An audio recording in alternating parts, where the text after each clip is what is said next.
plus nous tenons bon, plus nous nous perdons dans ce qui était, au lieu de vivre dans ce qui est. Vous êtes-vous déjà demandé pourquoi tenir le coup fait-il si profondément mal, alors que lâcher prise semble être le choix le plus difficile?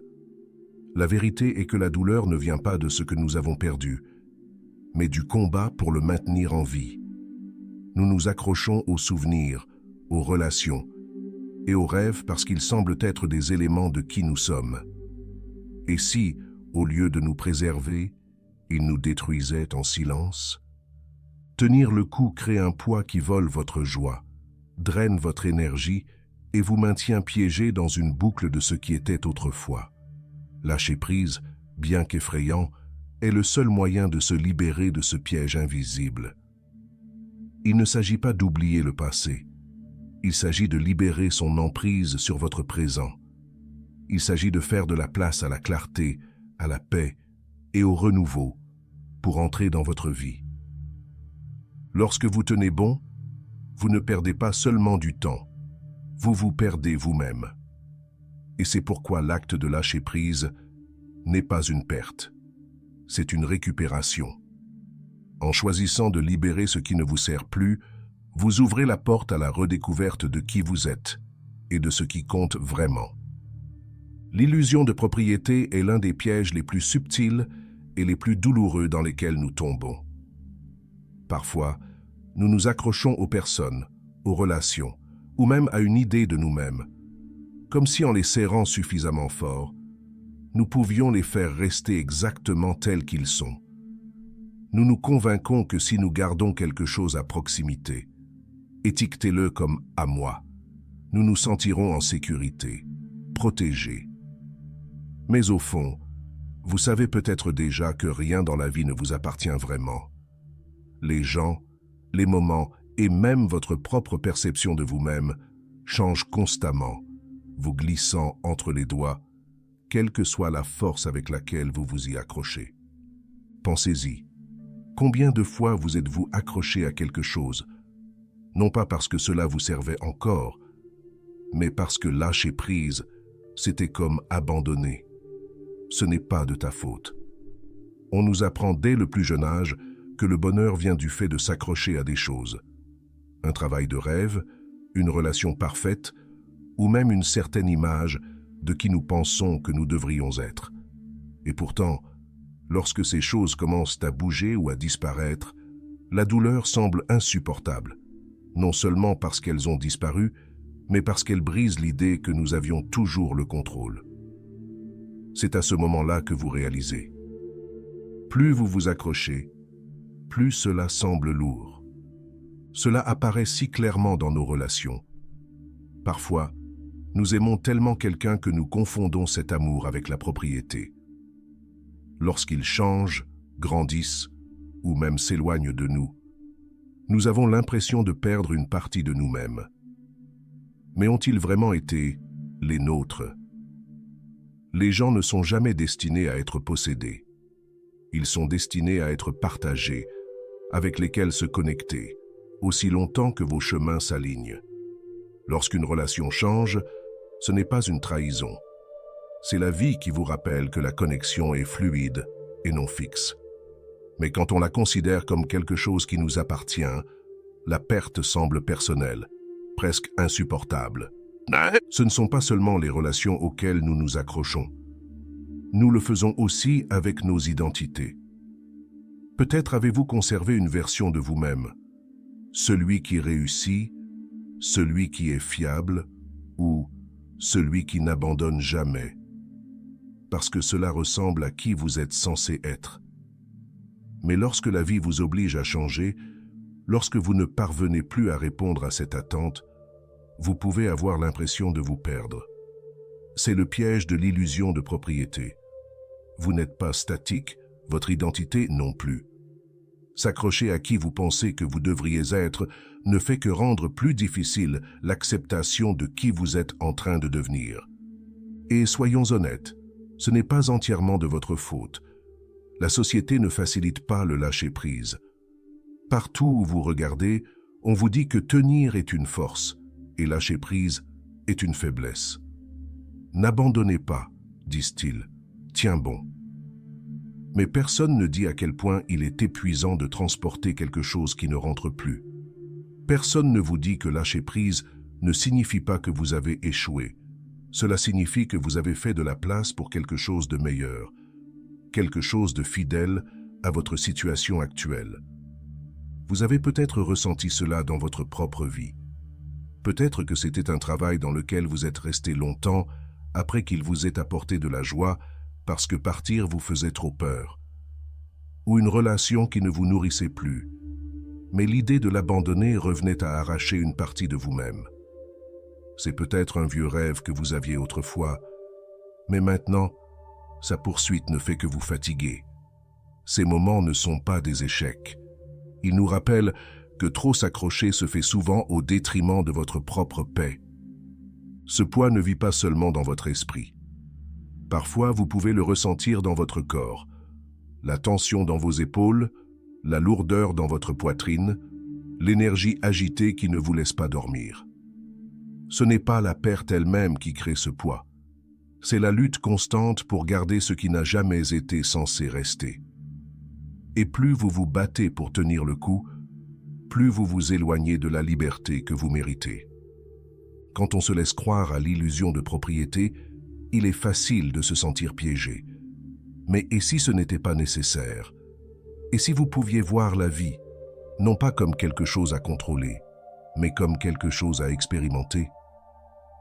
La vérité est que vous n'avez jamais vraiment pu vous accrocher à rien.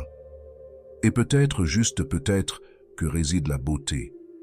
Apprendre à laisser la vie couler à travers vous, sans avoir besoin de la serrer si fort. La peur du vide est quelque chose dont on parle rarement. Mais elle est là, n'est-ce pas? Parfois, lorsque vous songez à abandonner quelque chose, qu'il s'agisse d'une relation, d'un rêve, ou même d'une ancienne version de vous-même, ce n'est pas l'acte de se libérer qui vous terrifie. C'est la question qui vient ensuite. Que va-t-il rester de moi? Cet espace, ce silence, cet inconnu peuvent sembler si vastes, si accablants, que s'accrocher commence à sembler plus facile, même si cela fait mal. Nous tenons bon parce que le vide ressemble à un vide. C'est comme entrer dans le néant, et le néant peut être terrifiant. Mais voici le problème. Cette peur n'est pas due au fait que le vide est mauvais. C'est parce qu'on nous a appris à le croire. Nous avons été conditionnés à remplir chaque recoin de notre vie, d'objectifs, de biens, de personnes, afin de ne jamais avoir à affronter le calme. Mais le calme n'est pas votre ennemi. C'est là que réside votre vérité. Pensez à combien nous évitons ce silence. À quelle fréquence remplissez-vous vos journées de distraction en vous gardant occupé pour ne pas avoir à vous asseoir avec ce qui manque? La peur du vide ne vient pas du vide lui-même. Cela vient des histoires que nous nous sommes racontées sur ce que cela signifie. Nous pensons que cela signifie un échec. Nous pensons que cela signifie que nous avons perdu quelque chose de vital. Mais le vide n'est pas l'absence de quelque chose. C'est la présence de possibilités. C'est l'espace où quelque chose de nouveau peut grandir.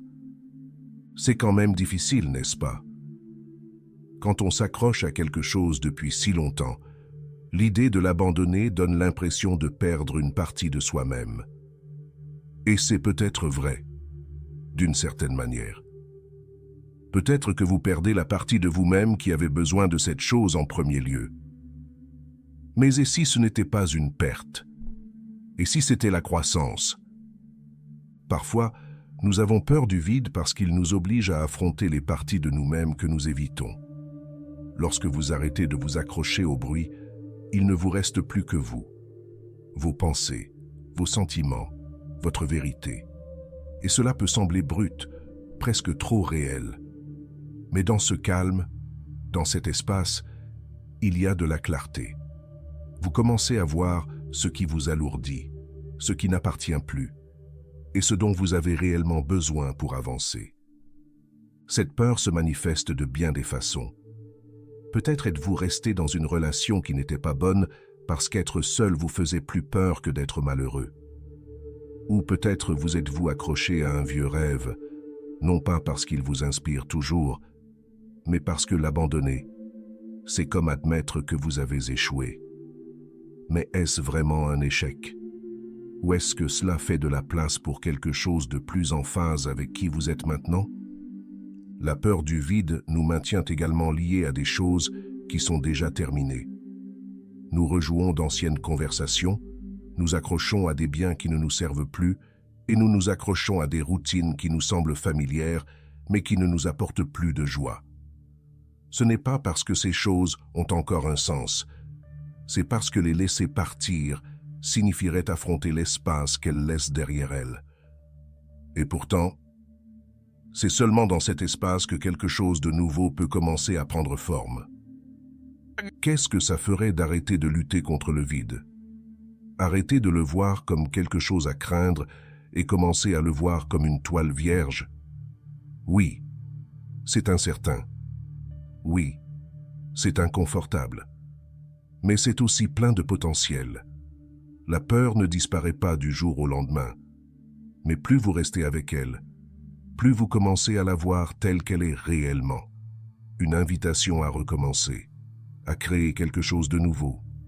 Lâcher prise ne veut pas dire tout perdre. Cela signifie avoir confiance que ce qui reste est suffisant. Le calme n'est pas vide, il attend. Et vous aussi. Parfois, nous nous accrochons à la douleur comme si elle avait un sens, comme si la supporter prouvait notre force ou notre valeur. Peut-être avez-vous fait cela. Vous êtes accroché à une relation brisée, à un souvenir douloureux ou à un vieux regret. Parce que laisser tomber, c'est comme admettre sa défaite. La douleur peut sembler constante, quelque chose de familier, lorsque le reste de la vie semble incertain. Mais s'y accrocher ne vous guérit pas. Cela ne fait que maintenir la plaie ouverte. Il existe une croyance répandue selon laquelle la douleur façonne le caractère et que la supporter nous rend meilleurs. Et oui, la douleur nous apprend, mais pas quand on s'y accroche au-delà de son but. Parfois, la douleur à laquelle nous nous accrochons n'est pas un signe de croissance. C'est un signe que nous avons peur. Peur de lâcher prise, d'accepter que le chapitre soit terminé. La douleur devient un marqueur de l'effort, un rappel des efforts déployés. Mais cet effort justifie-t-il de rester coincé dans quelque chose qui ne vous sert plus? Vous avez peut-être ressenti cela dans votre propre vie. C'est peut-être à cause de l'amitié que vous avez dépassé, mais partir ressemble à de la déloyauté. Ou la carrière qui vous épuise, mais s'éloigner, c'est comme perdre toutes les années que vous avez investies. Vous vous dites que la douleur en vaut la peine, que cela signifie que vous êtes dévoué. Mais que se passe-t-il si s'y accrocher ne sert plus à la vie que vous souhaitez vivre? La douleur peut sembler être un objectif, car elle exige notre attention. C'est net, présent et impossible à ignorer. Mais que se passe-t-il lorsque cela fait partie de qui vous êtes? Quand vous vous identifiez si étroitement à la lutte que vous ne pouvez pas vous imaginer sans elle? C'est là le piège. Croire qu'abandonner la douleur signifie perdre une partie de soi-même. La vérité est que la douleur est censée nous guider et non nous définir. C'est un signal, un enseignant, mais il n'est pas destiné à rester. Ce modèle apparaît partout. Pensez à la culpabilité, celle que vous portez pendant des années, même après avoir fait amende honorable. Cela persiste, non pas parce que c'est utile, mais parce que vous êtes convaincu que le laisser partir signifierait que vous ne vous en souciez pas suffisamment. Ou pensez au regret, qui tourne dans votre esprit comme un disque rayé, vous gardant coincé dans ce qui aurait pu être, au lieu de vous permettre d'entrer dans ce qui est. Plus vous conservez ces émotions longtemps, plus elles façonnent votre réalité, limitant votre capacité à avancer. Parfois, retenir la douleur, c'est comme rester connecté à ce que vous avez perdu. Une relation prend fin et la blessure semble être le dernier fil qui vous lie à cette personne. Ou bien un rêve s'efface et le chagrin devient une façon d'honorer tout ce qu'il signifiait pour vous. Mais la douleur n'est pas le lien que vous pensez. Le laisser partir n'efface pas ce qui s'est passé. Cela vous libère simplement de vivre au-delà. Lorsque vous abandonnez la douleur, cela ne veut pas dire que vous prétendez que cela n'a pas d'importance. Cela signifie que vous choisissez de libérer son emprise sur vous. Vous choisissez de vous éloigner de la boucle consistant à revivre la blessure, encore et encore, et de vous diriger vers un endroit où cette douleur ne contrôle plus vos choix. Ce n'est pas oublier, c'est récupérer votre vie. Ce n'est pas facile. L'idée de lâcher prise peut ressembler à une trahison de tout ce que vous avez enduré, mais rester lié à la douleur ne fait que prolonger la souffrance. Lorsque son travail est terminé, s'y accrocher ne fait que vous maintenir attaché à un moment déjà passé. Vous êtes autorisé à le libérer. Vous êtes autorisé à passer à autre chose. Les souvenirs sont puissants. Ils façonnent notre façon de voir le monde et nous-mêmes. Mais parfois, ils font plus que simplement nous façonner. Ils nous lient. Peut-être que vous avez ressenti cela. Un souvenir s'installe sans y être invité. Et soudain, vous revenez dans un moment qui n'existe plus. C'est si vivant que cela semble réel, vous éloignant du présent et vous gardant ancré dans quelque chose qui a disparu depuis longtemps. C'est l'emprise tranquille des souvenirs, qui vous retient dans le passé pendant que la vie continue d'avancer. Nous ne réalisons pas souvent à quel point les souvenirs exercent un contrôle sur nous. Les bons peuvent être comme un refuge, un rappel du bonheur que nous craignons de ne jamais retrouver. Les plus douloureux, en revanche, agissent comme des ombres et nous suivent dans chacune des décisions que nous prenons. Mais le fil conducteur est le même. Il nous empêche d'être pleinement présents. Qu'il s'agisse de nostalgie ou de regret, les souvenirs peuvent devenir des chaînes, nous retenant au lieu de nous relever. Pensez aux souvenirs que vous conservez. Il y en a peut-être un qui vous fait sourire, mais il laisse aussi une douleur persistante parce que vous ne pouvez pas le recréer. Ou peut-être y a-t-il un souvenir de quelque chose que vous auriez aimé faire différemment, un souvenir qui revient sans cesse dans votre esprit. Ce ne sont pas seulement des pensées, ce sont des attachements. Ils vous lient à des moments qui n'ont plus leur place dans votre vie, mais qui vous semblent trop importants pour être laissés de côté. Parfois, nous romantisons le passé, le faisant paraître meilleur qu'il ne l'était réellement. Nous rejouons des moments dans notre tête, les imaginant comme parfaits, exempts de défauts ou de douleurs. Mais cette version du passé n'est pas la vérité. C'est une version raffinée, une version qui nous fait désirer quelque chose auquel nous ne pourrons jamais revenir. En nous accrochant à cette mémoire idéalisée, nous nous privons de la chance de trouver de la joie dans le présent. C'est comme si nous avions construit un sanctuaire pour un moment qui n'était jamais censé durer éternellement. De l'autre côté se trouvent les souvenirs que nous aimerions pouvoir effacer. Les disputes, les pertes, les erreurs persistent, nous hantant dans les moments calmes. Vous pourriez vous retrouver à rejouer une décision que vous avez prise, en souhaitant pouvoir revenir en arrière et choisir différemment. Mais peu importe combien vous y insistez, le souvenir ne change pas. Il vous maintient en place, vous gardant lié à une version de vous-même que vous avez déjà dépassée. C'est là la partie délicate des souvenirs. Ils ne sont pas seulement le reflet du passé. C'est une interprétation. Nous les filtrons à travers nos émotions, nos peurs et nos espoirs, les déformant souvent ce faisant. Les plus heureux semblent plus brillants qu'ils ne l'étaient. Les plus douloureux coupent plus profondément que nécessaire. Et lorsque nous nous accrochons à ces distorsions, nous perdons la capacité de voir le présent tel qu'il est réellement. Lâcher prise sur les souvenirs ne signifie pas les oublier. Cela signifie les remettre à la place qui leur revient. Les souvenirs sont destinés à être visités et non vécus. Ils peuvent nous rappeler d'où nous sommes allés et ce que nous avons appris. Mais ils ne sont pas destinés à nous dicter la prochaine destination. Lorsque nous cessons de laisser les souvenirs nous définir, nous créons un espace pour vivre pleinement l'instant présent, libéré du poids de ce qui était. Cela ne se fait pas du jour au lendemain. Se débarrasser des souvenirs demande de la patience et de la pratique. Cela commence par reconnaître leur emprise sur vous, en reconnaissant la fréquence à laquelle vous revenez aux mêmes pensées, aux mêmes histoires. À partir de là, il s'agit de vous guider doucement vers le présent, en vous rappelant que même si le passé fait partie de votre histoire, il ne constitue pas le livre entier. À quoi ressemblerait votre vie si vous n'étiez pas lié par le passé? Que pourriez-vous ressentir, expérimenter ou créer si ces chaînes disparaissaient? Les souvenirs seront toujours là, mais ils ne doivent pas nécessairement vous retenir.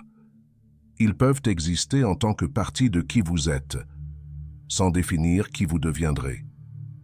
Le pardon est l'une des choses les plus difficiles à accorder, non pas parce que c'est compliqué, mais parce que cela nous demande d'abandonner quelque chose auquel nous nous accrochons si étroitement.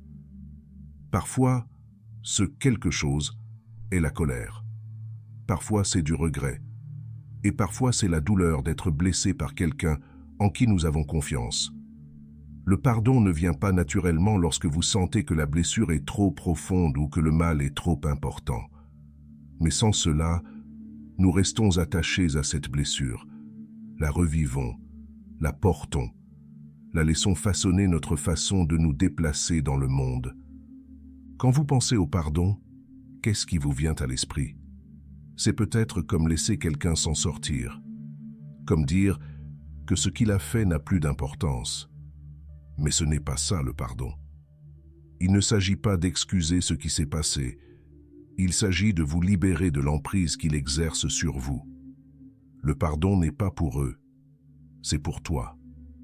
C'est l'acte de libérer la colère et le ressentiment qui vous maintiennent liés au passé, afin que vous puissiez enfin aller de l'avant. La colère et la douleur peuvent ressembler à une armure, n'est-ce pas? Ils vous font vous sentir protégé, comme si vous déteniez votre pouvoir. Mais la vérité est qu'ils ne font que vous alourdir. Lorsque vous refusez de pardonner, ce n'est pas l'autre qui souffre, c'est vous. Ils ont évolué, mais vous portez toujours le poids de ce qu'ils ont fait, le laissant prendre de la place dans votre esprit et votre cœur. Le pardon ne signifie pas oublier, cela signifie décider que leurs actions ne vous contrôlent plus. Et il ne s'agit pas seulement de pardonner aux autres. Combien de fois avez-vous ressenti de la culpabilité pour quelque chose que vous avez dit ou fait? Combien de fois avez-vous rejoué un moment dans votre esprit, souhaitant pouvoir le reprendre, vous punissant de ne pas savoir mieux à ce moment-là?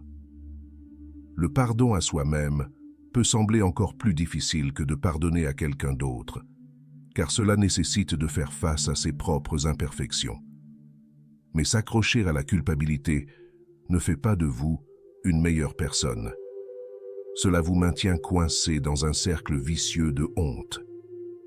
Se pardonner est un acte de compassion, une reconnaissance du fait que vous êtes humain et que vous êtes encore en train d'apprendre. Pensez à une rancune à laquelle vous avez adhéré. C'est peut-être quelque chose de petit, comme un mot dur que quelqu'un a dit et que vous ne pouvez pas oublier. Ou peut-être s'agit-il de quelque chose de plus grave, une trahison qui vous blesse si profondément que vous la ressentez encore quand vous y pensez. Garder cette rancune, c'est comme garder le contrôle, mais c'est vraiment la rancune qui vous contrôle. Cela façonne la façon dont vous voyez cette personne, la façon dont vous faites confiance aux autres et même la façon dont vous vous voyez. Lâcher prise ne signifie pas que ce qui s'est passé était acceptable. Cela signifie que vous choisissez d'arrêter de le laisser vous définir. Le pardon ne doit pas non plus être instantané. Parfois, c'est un processus, une décision que vous prenez encore et encore jusqu'à ce qu'elle devienne votre réalité.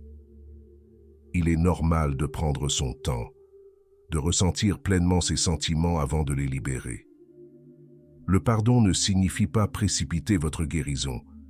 Cela signifie décider que vous méritez la paix, même si l'autre personne ne mérite pas votre pardon. Il s'agit de récupérer votre énergie et votre vie de l'emprise du passé. Il existe une idée fausse selon laquelle le pardon est un cadeau que l'on fait à quelqu'un d'autre. Mais la vérité est que c'est l'un des plus beaux cadeaux que l'on puisse s'offrir. Lorsque vous abandonnez le ressentiment, la colère, la culpabilité, vous créez un espace pour autre chose, quelque chose de plus léger, quelque chose de meilleur. Vous vous permettez d'avancer, libérer des chaînes de ce qui était. Le pardon n'efface pas ce qui s'est passé. Cela ne signifie pas que vous devez vous réconcilier avec la personne qui vous a blessé ou faire comme si tout allait bien. Cela signifie simplement que vous n'êtes plus disposé à supporter la douleur. Vous n'êtes plus disposé à le laisser dicter vos choix ou colorer votre vision du monde. Le pardon est la liberté, pas pour eux, mais pour vous. Il y a une sorte de lourdeur particulière qui vient du fait de porter des rêves qui ne correspondent plus à qui nous sommes. Peut-être l'avez-vous ressenti. La culpabilité silencieuse d'abandonner un objectif que vous chérissiez autrefois, ou la honte de réaliser que quelque chose pour lequel vous vous êtes battu ne vous semble plus juste. Les rêves non réalisés ne disparaissent pas. Ils s'attardent, chuchotant des hypothèses et des choses à faire, pesant sur nous comme des histoires inachevées que nous avons trop peur de clore. On nous dit souvent de ne jamais abandonner, de continuer à persévérer quoi qu'il arrive. C'est pourquoi nous nous accrochons à ces rêves, même lorsqu'ils commencent à ressembler davantage à des fardeaux qu'à des aspirations. Il s'agit peut-être d'un cheminement de carrière que vous avez entrepris il y a des années, mais vous parvenez désormais à peine à reconnaître la personne qui l'a choisi, ou une relation dont vous pensiez qu'elle durerait éternellement, même s'il devenait clair qu'elle n'était pas censée durer.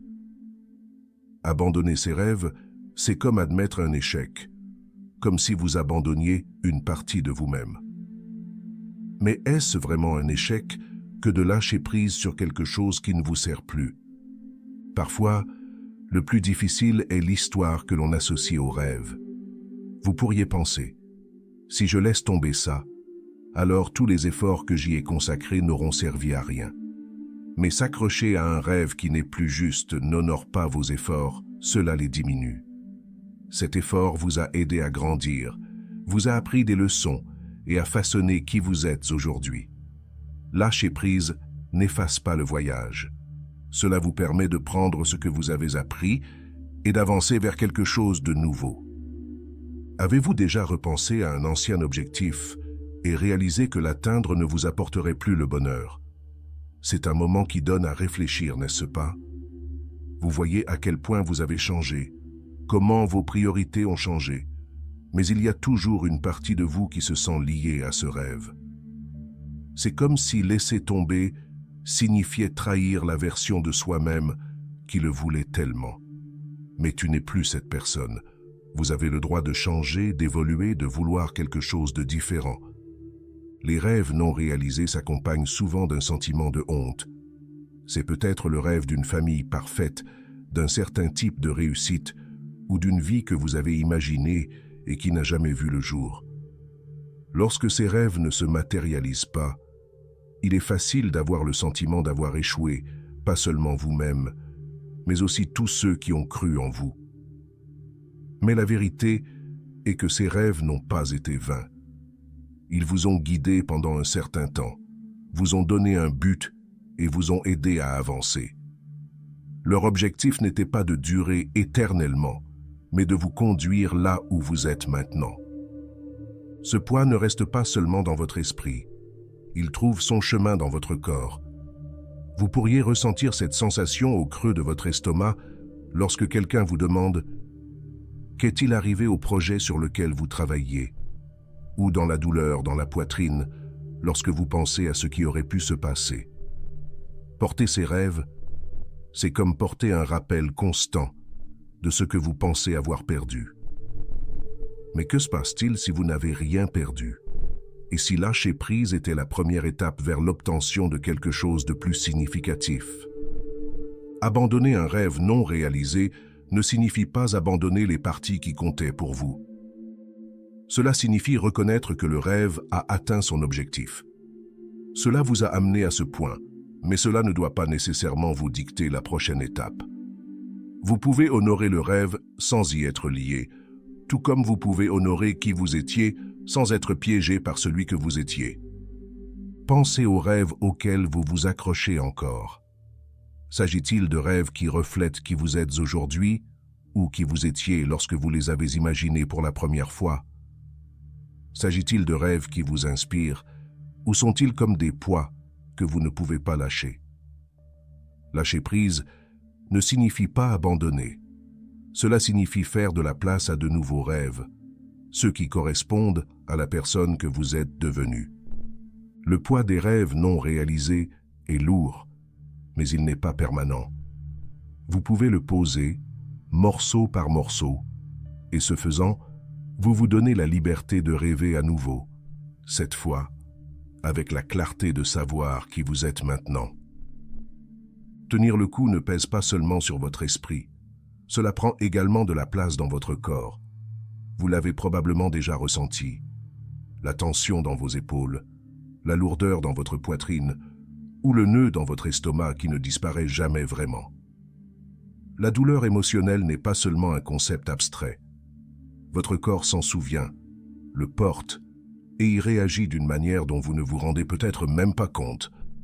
S'accrocher au passé n'affecte pas seulement ce que vous ressentez, cela affecte également votre façon de vivre, votre façon de bouger et votre façon de vivre le monde. Parfois, vous pourriez considérer ces sensations comme du stress ou de la fatigue, mais elles sont souvent enracinées dans quelque chose de plus profond. Lorsque vous retenez la colère, le regret ou le chagrin, votre corps stocke cette énergie.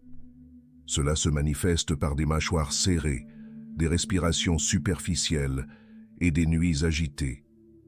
Vous le remarquerez peut-être lorsqu'un certain souvenir vous traverse l'esprit, déclenchant une réaction physique qui semble presque automatique. C'est votre corps qui réagit au poids de ce que vous n'avez pas lâché. Pensez à ce que ressent votre corps lorsque vous ressentez une tension émotionnelle. Peut-être que vos épaules sont tendues, comme si vous vous prépariez à quelque chose. Ou peut-être avez-vous mal au dos, comme si le poids de vos pensées vous pesait physiquement. Ce ne sont pas des sensations aléatoires, ce sont des signaux. Votre corps essaie de vous dire qu'il s'accroche à quelque chose, tout comme votre esprit. Avez-vous déjà remarqué à quel point certaines émotions semblent vivre dans des parties spécifiques de votre corps? La colère reste souvent dans la poitrine, ce qui rend la respiration difficile. L'anxiété s'enroule dans l'estomac, créant une douleur persistante. Le chagrin peut ressembler à un poids sur votre dos, vous tirant vers le bas. Ce ne sont pas que des métaphores. La science montre que la douleur émotionnelle et la douleur physique sont profondément liées et partagent souvent les mêmes voies dans le cerveau. C'est pourquoi se libérer du fardeau émotionnel peut parfois ressembler à un soulagement physique. C'est comme si votre corps était enfin autorisé à expirer. L'une des façons les plus profondes dont le corps se souvient est la tension musculaire. Lorsque vous vous accrochez à une douleur émotionnelle, vos muscles réagissent en restant tendus, comme s'ils essayaient de vous protéger contre d'autres dommages. Au fil du temps, cette tension chronique peut entraîner un inconfort, voire une douleur, affectant votre façon de bouger et de vous comporter. C'est comme si votre corps retenait les mêmes souvenirs que votre esprit refusait de libérer. Une autre façon pour le corps de s'accrocher au passé est la fatigue. Porter le poids d'émotions non résolues peut être épuisant. Vous pourriez vous sentir fatigué tout le temps, même après une nuit complète de sommeil. Il ne s'agit pas seulement d'une fatigue physique, mais d'un épuisement émotionnel. Votre corps utilise de l'énergie pour traiter et conserver des sentiments qui auraient dû être abandonnés depuis longtemps. Alors, comment commencer à libérer ce poids physique? Cela commence par la prise de conscience. Faites attention à votre corps. Remarquez où vous ressentez de la tension ou de l'inconfort et demandez-vous quelles émotions pourraient être liées à ces sensations.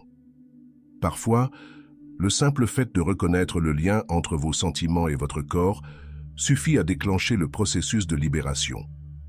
Des pratiques comme la respiration profonde, le yoga ou les mouvements conscients peuvent également aider. Ce ne sont pas de simples exercices, ce sont des moyens de se reconnecter à votre corps et de lui donner la permission de se libérer de la tension qu'il retenait. Même quelque chose d'aussi simple que de placer votre main sur votre poitrine et de prendre une respiration lente et profonde peut créer un sentiment de soulagement. C'est un moyen petit, mais puissant, de dire à votre corps qu'il peut libérer, en toute sécurité, ce qui ne lui sert plus. Votre corps vous parle toujours, essayant de vous dire ce dont il a besoin. En écoutant, vous pourriez être surpris par ce qu'il révèle. La douleur dans vos épaules n'est pas seulement physique, c'est le poids d'une rancune que vous portez. L'oppression dans votre poitrine n'est pas seulement due au stress, c'est la douleur de s'accrocher à quelque chose qui a disparu depuis longtemps. En lâchant prise, vous ne libérez pas seulement votre esprit, vous libérez aussi votre corps. La nature a une façon de nous montrer ce que signifie lâcher prise. Chaque saison, les arbres libèrent leurs feuilles sans hésitation. Les rivières coulent sans s'accrocher aux rochers qu'elles traversent, et les fleurs ne s'épanouissent que pour se faner lorsque leur heure est venue. Il n'y a pas de résistance, pas de lutte, juste une acceptation tranquille des cycles de changement. Et si nous pouvions apprendre à faire de même? Et si, comme la nature, nous pouvions embrasser la beauté de la libération? Pensez aux arbres en automne. Ils ne s'accrochent pas à leurs feuilles de peur d'être nus. Ils les laissent tomber, espérant que le printemps apportera une nouvelle croissance. Ce n'est pas une faiblesse, c'est une sagesse. Les arbres comprennent quelque chose que nous oublions souvent. S'accrocher à ce qui n'est plus nécessaire ne fait que rendre plus difficile leur croissance. En lâchant prise, ils font place au renouveau. La rivière offre une autre leçon. Il ne s'arrête pas lorsqu'il rencontre un obstacle. Il se déplace autour, trouvant un nouveau chemin. Imaginez si une rivière essayait de s'accrocher à chaque rocher qu'elle touchait. Il cesserait de bouger, perdrait son objectif et stagnerait. Mais en lâchant prise, il reste vivant, vibrant et libre. Il y a une puissance tranquille dans son flux. Un rappel qu'avancer ne signifie pas oublier, cela signifie s'adapter. Même le sol nous enseigne la libération. Lorsqu'une plante meurt, ses restes retournent à la terre, nourrissant le sol pour la suite. Il n'y a pas de gaspillage, pas d'attachement à ce qui était autrefois. La nature ne considère pas la perte comme une fin, mais comme une partie d'un cycle. Chaque fin alimente un début, créant un espace pour que quelque chose de nouveau puisse se développer. À quoi cela ressemblerait-il de vivre ainsi? Lâcher prise sur ce qui ne vous sert plus en espérant que quelque chose de mieux prendra la place? Ce n'est pas facile. Lâcher prise, c'est souvent comme perdre le contrôle, comme entrer dans l'inconnu. Mais la nature nous montre que l'inconnu n'est pas quelque chose à craindre. C'est le lieu où se produit la croissance. C'est là que la vie continue. De la même manière que les arbres, les rivières et les sols s'adaptent au changement, nous le pouvons aussi. Lâcher prise ne consiste pas à oublier ou à prétendre que quelque chose n'a pas d'importance. Il s'agit de comprendre que tout a sa saison. Certaines choses sont censées rester avec nous, tandis que d'autres sont censées nous traverser. S'accrocher trop fermement ne fait que bloquer le flux naturel de la vie, ce qui rend plus difficile la réception de ce qui nous attend. La prochaine fois que vous aurez peur de lâcher prise, demandez conseil à la nature. Observez comment le vent se déplace à travers les arbres, comment les vagues reviennent sans hésitation vers le rivage. Il y a un rythme dans tout cela, une confiance dans le processus. Vous n'êtes pas obligé de le forcer. Tout comme la nature, vous pouvez lâcher prise à votre rythme, permettant ainsi au cycle de votre vie de se dérouler naturellement.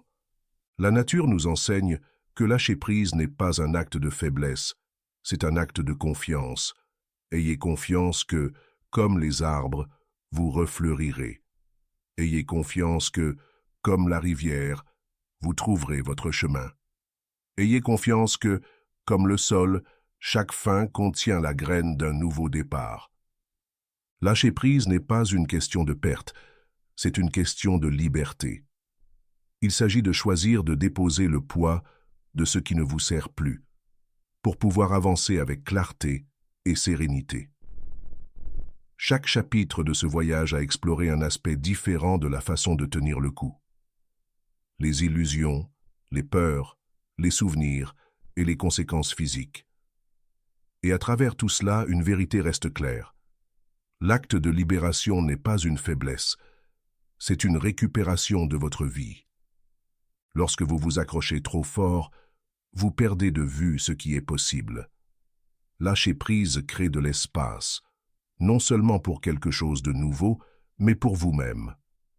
Cela vous permet de vous reconnecter à qui vous êtes, libre du poids de ce qui est derrière vous. Vous n'êtes pas obligé d'oublier le passé, ou de prétendre que cela n'avait pas d'importance. Vous devez simplement lui permettre de vivre là où il appartient, dans le cadre de votre histoire, et non comme ce qu'il a défini.